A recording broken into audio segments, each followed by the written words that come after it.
변함이 없는 승리와 영광을 위하여 우리는 어떻게 해야 될까? 신종 바이러스 코로나 때문에 중국의 우한은 물론이고 온 지구촌이 초긴장 상태에 있습니다. 왜 그러냐? 이원영이라는 이름을 가진 젊은 의사가 이 바이러스를 경고했습니다. 그런데 중국의 시주석이 그 경고를 무시하고 잡아 가두고 방심하다가 일이 터지고 말았습니다. 그 의사는 자신을 희생하면서 돌보다가 죽었습니다.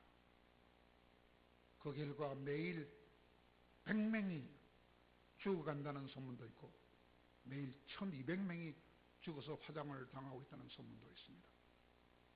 그래서 중국의 확진자가 3만 명이라 하는 사람도 있고 150만 명이라 하는 사람도 있습니다.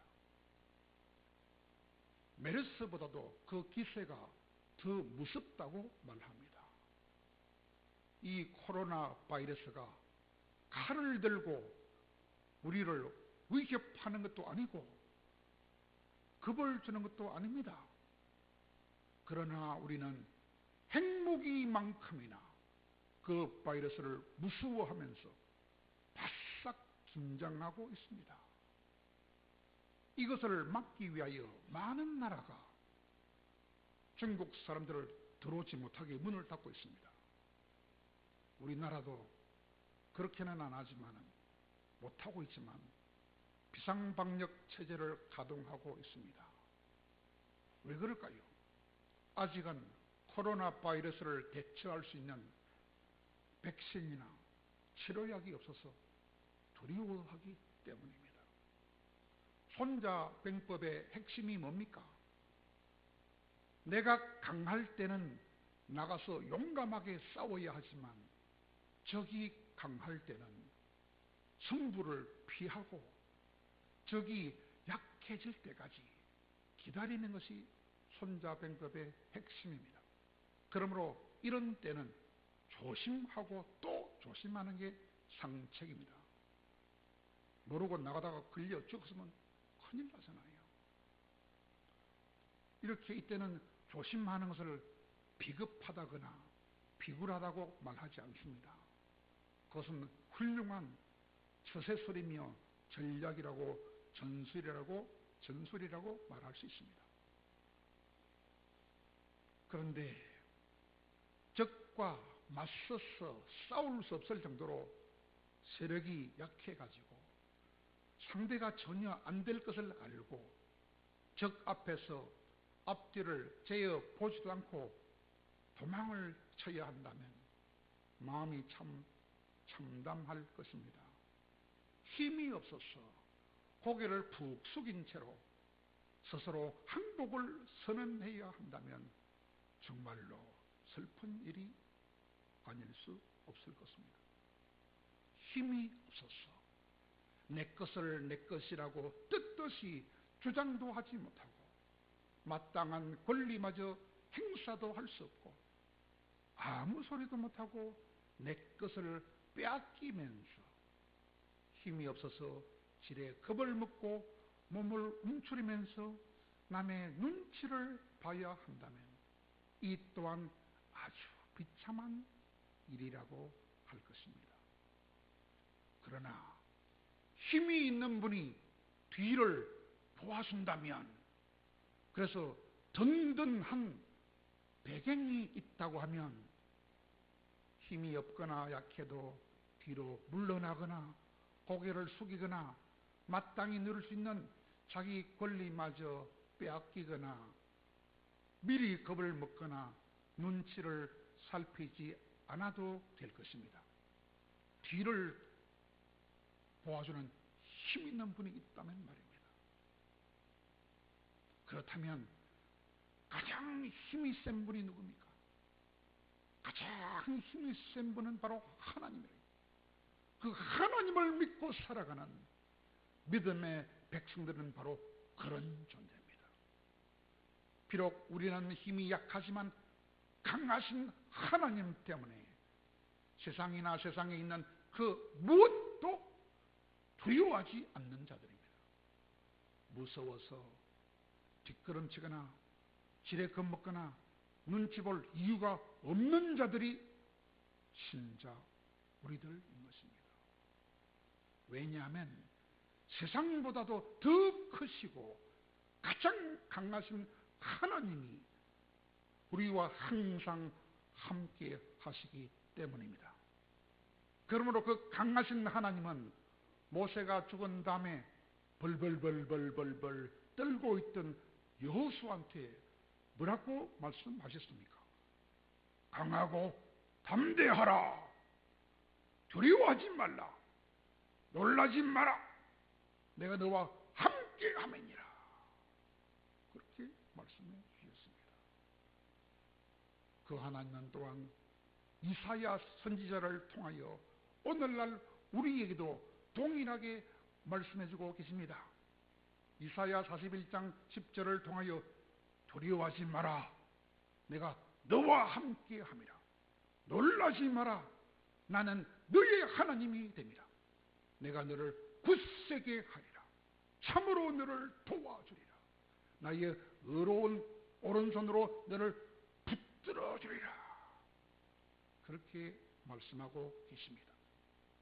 그러므로 하나님의 자녀들은 적어도 전능하신 하나님을 의지하고 살아가는 하나님의 자녀들은 항상 담대할 수 있습니다. 항상 두려워하지 않을 수 있습니다. 그래서 어떤 무서운 일이 일어나도 놀라지 않을 수 있습니다. 아주 당당하게 살아갈 수 있는 사람들이 우리 믿는 사람임을 기억하시기 바랍니다. 아브라함도 그런 믿음의 사람이었습니다. 그냥 믿음의 사람이 아니라 믿음의 조상이라고 불리기까지 했습니다. 그렇다면 아브라함은 그 누구보다도 더 용기 있고 더 담대하고 더 당당하고 더 떳떳해야 하지 않았겠습니까? 세상에 그 무엇도 무서워할 것이 없고 두려워할 것이 없어야 마땅했던 사람이 바로 아브라함 아닙니까? 그런데 오늘 본문에 보니까 아브라함의 모습이 전혀 그렇지 않았습니다. 전혀 그런 모습이 아니었습니다. 전혀 당당하지 못합니다. 전혀 용감하지도 못했습니다. 벌벌벌벌 떨고 있습니다. 왜 그럴까요? 자기 아내 사라를 보고 당당하게 내 아내입니다 라고 하지 않고 비겁하게 나의 누이입니다 라고 말하고 있습니다. 왜 아브라함은 그런 불쌍하고도 참담한 모습을 보이고 있습니까? 그 마음속에 두려움이 들어왔기 때문입니다. 11절에 그 이유가 나와 있습니다. 내 아내로 말미암아 사람들이 나를 죽일까 두려워했습니다. 참으로 불쌍한 말입니다. 참으로 아브라함답지 못한 말을 하고 있습니다. 아브라함이 뭐라고 합니까? 사람들이 나를 죽일지도 모른다라고 지레 겁을 먹고 거짓말을 하고 있습니다.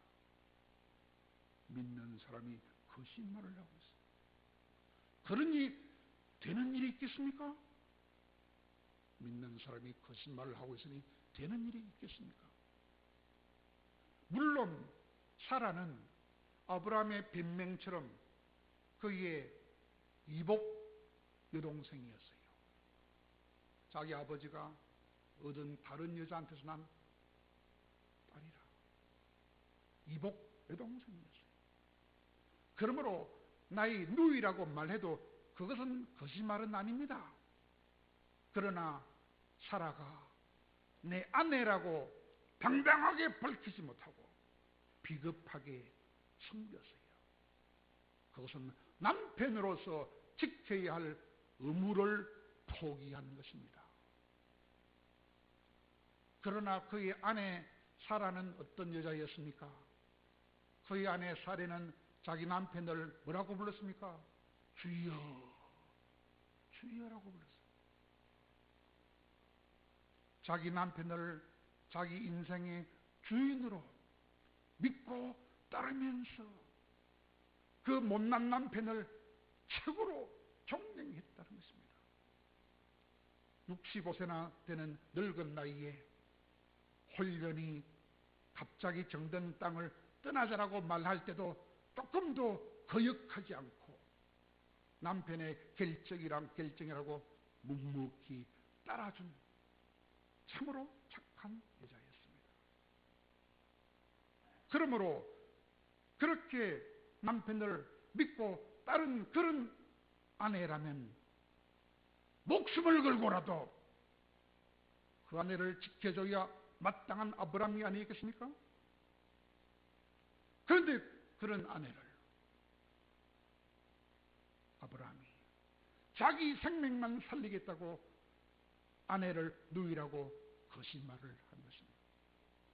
얼마나 무능하고 얼마나 무책임하며 얼마나 실망스러우며 얼마나 얄미우며 얼마나 야속한 남편이라고 아니할 수 있겠습니까?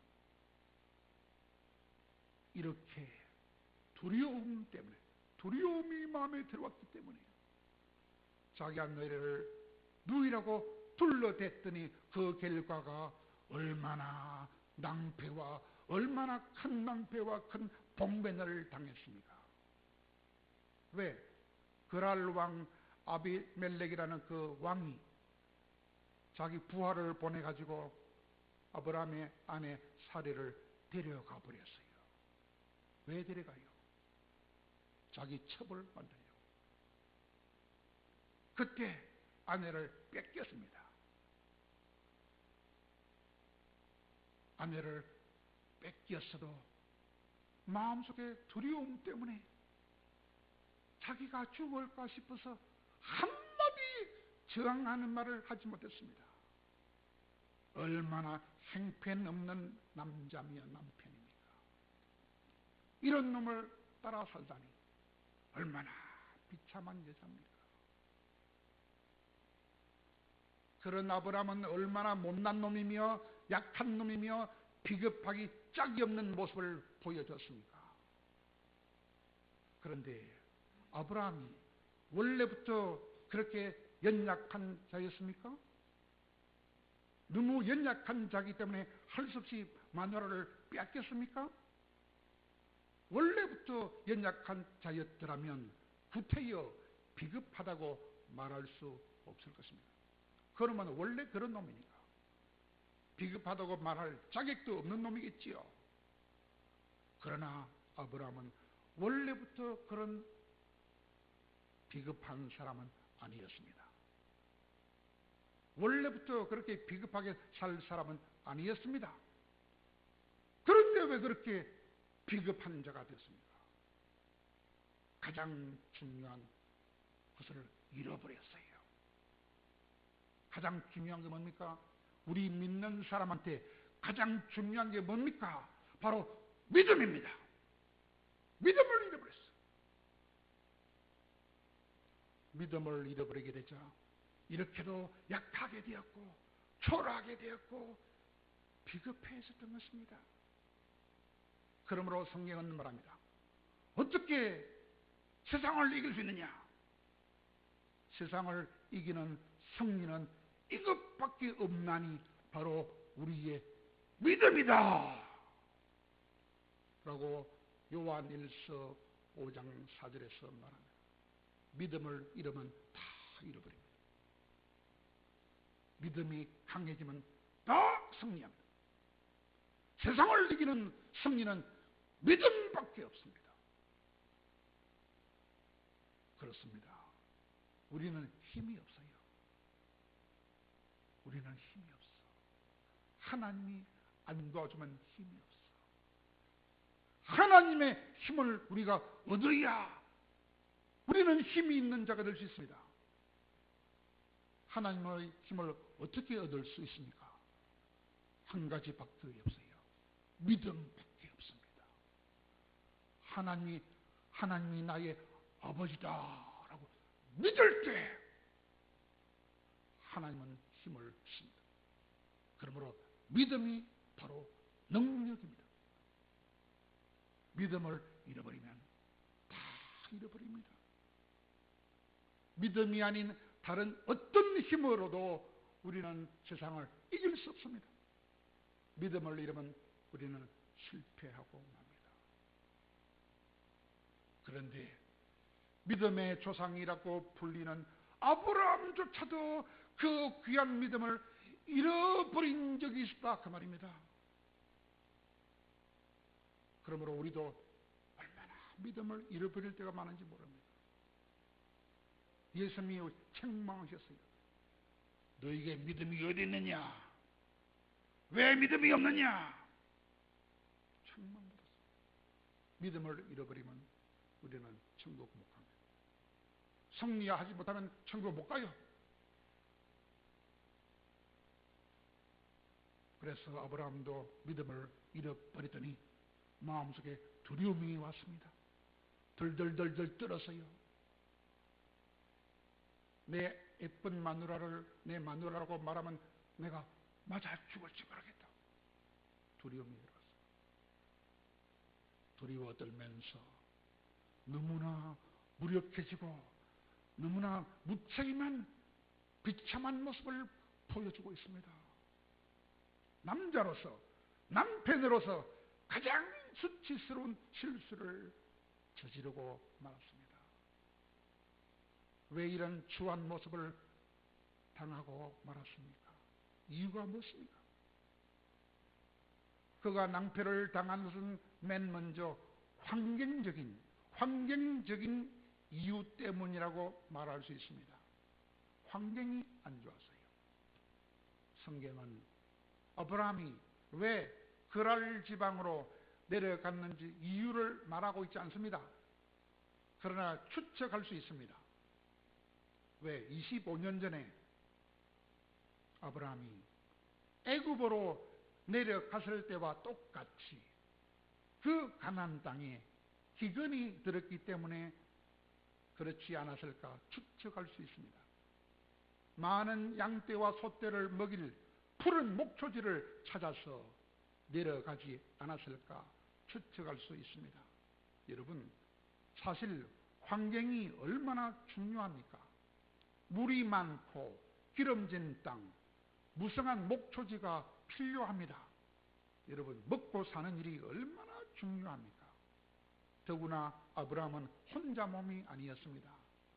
그에게 딸린 많은 종들이 있었어요.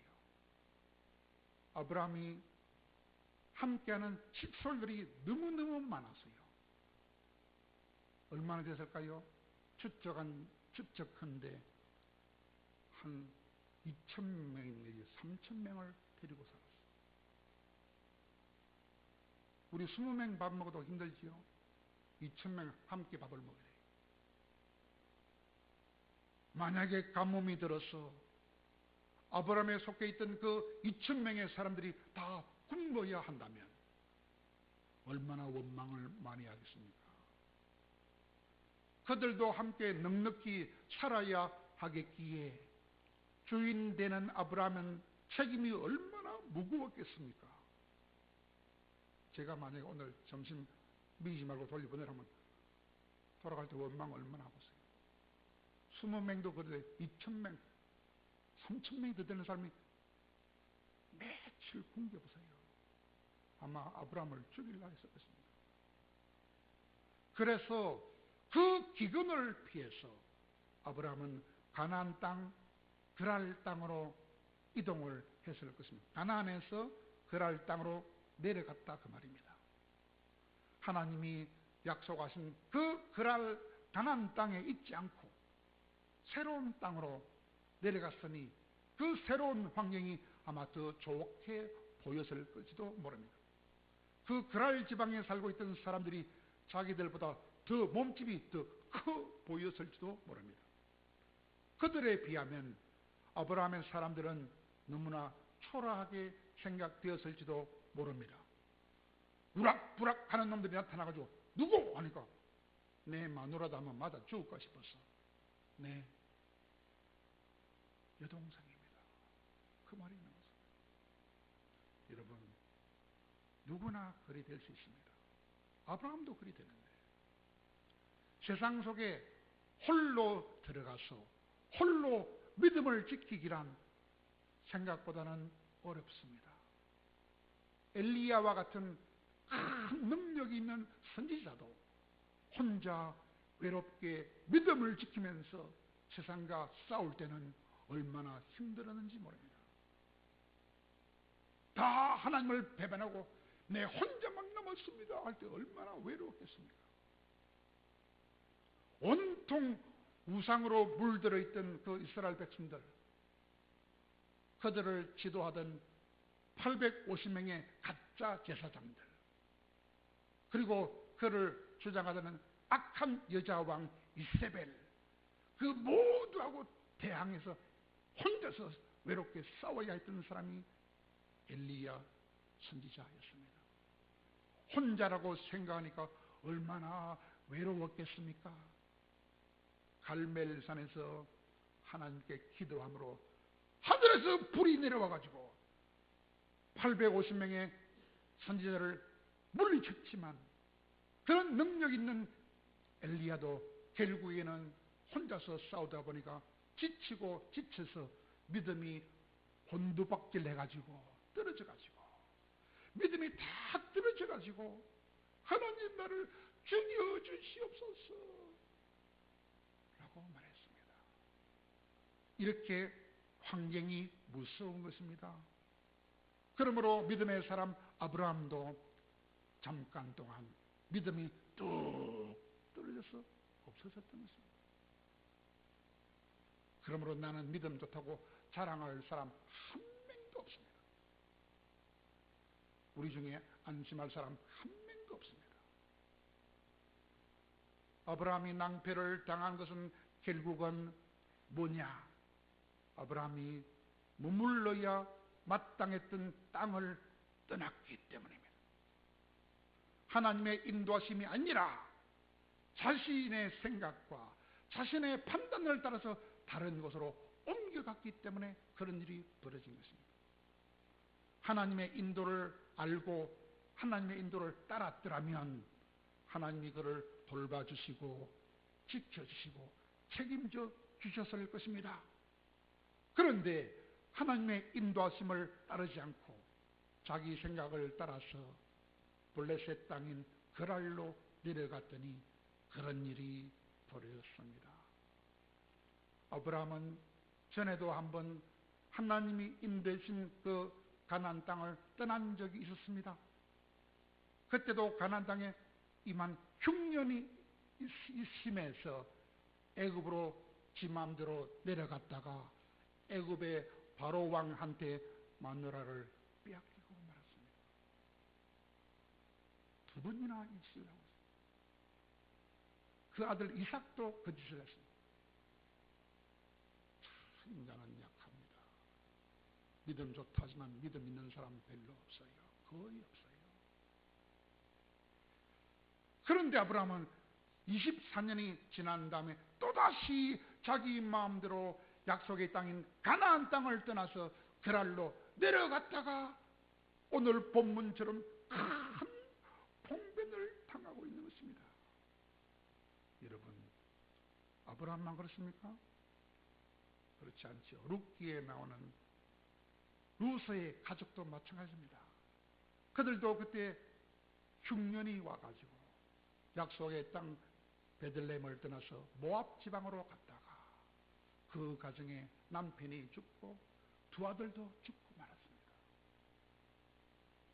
그러므로 하나님이 머물러 한 장소를 떠나면 믿음도 떨어지고 축복도 다 사라지는 것입니다. 그러나 아브라함이 약속의 땅인 가나안 땅에 살 때는 그 믿음과 축복이 얼마나 컸습니까? 죽음의 바다라 하는 그 사해 지방 근처에 있었던 가나안 5나라가 그때 계속 기근이 와가지고 힘들 때, 또 그럼에도 불구하고 계속 세금을 내라는 그 가중되는 조공을 부담하기가 너무 힘들어서 12년 동안이나 바쳐왔던 조공을 바치지 않고 조공 바치기를 거부했어요. 그랬더니 북쪽에서 한 나라가, 4나라가 동맹을 해서 쳐들어왔습니다. 그돌라오멜 왕이 쳐들어왔어요. 혼자 쳐들어온 것이 아니고 북쪽 나라 4나라가 연합을 해가지고 동맹을 맺어가지고 소돔과 고모라 등 가나안 5나라를 침략해 들어왔습니다. 그래가지고 모든 재물과 양식을 다 빼앗아갔고, 그때 소돔 지방에 살고 있던 아브라함의 조카인 롯도 사로잡혀가고 말았습니다. 가족과 모든 식솔이 다 잡혀가고 재산도 다 뺏겨갔다는 소식을 듣고, 그때 아브라함이 자기 집에서 기르던 318명이나 되는 군인들을 데리고 추격해 가서 완전한 승리를 거두었습니다. 요즘 말로 하면 아브라함 혼자서 자기 집에 기르는 318명의 자기를 보호하는 군인들을 데리고 북쪽에 그 당시 가장 강한 나라 이란과 이라크 연합국을 혼자 자기가 쳐들어서 다 물리치고 말았어요. 엄청난 능력이죠. 그런데 아브라함이 그 강한 북쪽의 연합군을 겁도 없이 추격해 가서 다 물리치고 조카 롯의 모든 식솔과 재산을 다시 찾아왔습니다. 얼마나 용감한 일이며 얼마나 엄청난 축복입니까? 왜 그런 엄청난 힘과 축복을 그 당시에 누릴 수 있었을까요?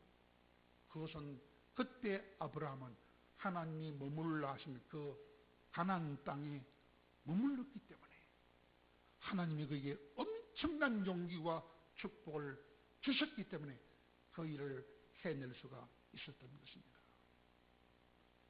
그러므로 하나님의 백성들은 하나님의 뜻에 따라 하나님이 머물라 하신 곳에서 머물면서 하나님이 시키신 일을 감당할 때 가장 힘차고 최고의 복을 누릴 수가 있습니다. 하나님의 인도하시는 길에 있을 때에 염려도 두려움도 없이 안심하고 담대하게 살아갈 수 있습니다. 그러므로 자기 위치를 지키는 것이 바로 믿음이며 자기 위치를 굳건하게 지키는 것이 바로 믿음의 승리의 비결이라 하는 것입니다. 사랑하는 여러분, 그런데 그런 좋은 믿음에는 항상 시험이 따라오기 마련입니다. 하나님의 백성인 우리들에게도 우리를 위치를 떠나게 만드는 여러 가지 시험이 찾아옵니다. 그 시험은 첫째가 무엇입니까? 먹고 사는 문제라요. 먹고 사는 문제가 우리를 믿음을 지키지 못하게 막아요. 또 하나는 우리가 부러워하는 세상이나 우리가 부러워하는 세상이 우리의 믿음을 없애려고 달라들어요. 여러분, 먹고 사는 문제는 아브라함뿐만 아니라 우리한테도 똑같이 아주 어렵고도 중요한 문제입니다. 우리는 먹고 살기 위하여 얼마나 수고하며 몸부림치며 얼마나 쉬지 못할 때가 많습니까? 먹고 사는 문제를 해결하기 위하여 새벽부터 일어나서 밤늦게까지 일하지 않습니까? 그러다가 보면 하나님을 가까이 할 수 있는 시간을 뺏기게 됩니다. 하나님으로부터 멀어지게 됩니다. 그것이 문제입니다. 그러다 보면 예배하는 자리에서 점점 멀어집니다. 그러다 보면 기도하는 자리에서 멀어지게 됩니다. 그러다 보면 하나님을 섬기는 자리에서도 멀어지게 됩니다. 그것이 얼마나 위험한 일인지도 모릅니다. 그러면 하나님의 돌보심과 하나님의 보호하심과 하나님이 주시는 자유와 평안과 기쁨을 아브라함처럼 잃어버리게 되는 것입니다. 먹고 사는 문제에 너무 매달리다 보면 예배가 멀어져요. 기도 자리가 멀어져요. 하나님을 섬기는 자리가 멀어져요. 그러면 오늘 본문에 아브라함처럼 낭패를 당하게 되는 것입니다. 먹고 사는 게 중요합니까? 하나님 만나는 게 중요합니까? 그 문제에 걸리면 다 넘어져요. 사실 아브라함처럼 기근으로 인하여 큰 어려움이 와도 하나님이 지시할 자리를 지키게 되면 마음이 편안하고 염려와 걱정과 근심과 불안도 하나님께 다 맡겨버리게 되면 마음의 자유와 소망이 넘쳐나고 아침마다 하나님의 위로와 격려가 있습니다. 그 사람이 가장 행복한 사람입니다. 그래서 제가 말하잖아요. 다리가 부러지지 않는 이상 예배에 빠지지 말라고. 그래도 가지가지 핑계로 빠지는 사람이 있어요. 그러면 낭패를 당합니다. 또한 우리 눈과 우리 마음과 우리 이 썩어 없어질 이 몸뚱아리가 유혹하는 세상, 이 세상이 우리를 믿음에서 멀어지게 만드는 것입니다. 하나님을 떠나서 좀 더 멋지게 살고 싶고 하나님을 떠나서 좀 더 편안하게 살고 싶은 그 유혹이 바로 얼마나 우리를 꼬시는지 모릅니다. 그럴지라도 그런 유혹을 물리치고 하나님이 허락하신 자리를 굳건하게 지켜야 믿음을 지킬 수 있고 승리할 수 있는 것입니다. 사랑하는 여러분, 이 세상에 우리는 이 세상에 속한 자들입니까? 하늘에 속한 자들입니까? 우리는 이 세상에 속한 자가 아닙니다. 우리는 하늘에 속한 자들입니다. 그러므로 세상이 주는 멋진 것에 넘어가면 안 됩니다. 세상의 멋짐과 세상의 안락함을 부러워하면 안 됩니다. 하나님이 명령하신 자리를 굳게 지켜야 합니다. 하나님을 만날 수 있는 기도의 자리와 말씀의 자리와 예배의 자리를 잠시라도 떠나지 말아야 합니다. 떠나면 낭패를 당합니다.